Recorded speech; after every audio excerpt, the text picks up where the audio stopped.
എന്ത് വില നൽകിയും മകനെ സംരക്ഷിക്കണമെന്ന് അവർ തീരുമാനിച്ചു. തൻ്റെ മക്കൾ സുരക്ഷിതരാകണം, ജോസഫ് തിരികെ മടങ്ങി വരണം. ഇതിനായി അവർക്ക് ബോധ്യപ്പെട്ട വഴി നരബലി അർപ്പിക്കുക എന്നതായിരുന്നു. ഇറ്റലിയിൽ അക്കാലത്ത് പ്രബലമായിരുന്ന റോമൻ കത്തോലിക്ക വിഭാഗം നരബലിയെ നിഷിദ്ധമായി വിലക്കിയിരുന്നു. ഈ സാഹചര്യത്തിൽ ഇത്തരമൊരു പദ്ധതിയിലേക്ക് ലിയോനാർഡോ എങ്ങനെയാണ് നീങ്ങിയത് എന്ന് വ്യക്തമല്ല.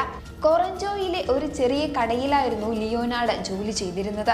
കവിയത്രിയും അല്പസ്വല്പം ജ്യോതിഷവും കൈകാര്യം ചെയ്തിരുന്ന അവരോട് നാട്ടുകാർക്കെല്ലാം വലിയ മതിപ്പായിരുന്നു. ഇത്തരത്തിൽ നാട്ടിൽ തനിക്കുണ്ടായിരുന്ന സ്വാധീനത്തെ ദുരുപയോഗം ചെയ്തുകൊണ്ടാണ് ലിയോനാർഡോ തൻ്റെ ഇരകളെ കണ്ടെത്തിയിരുന്നത്.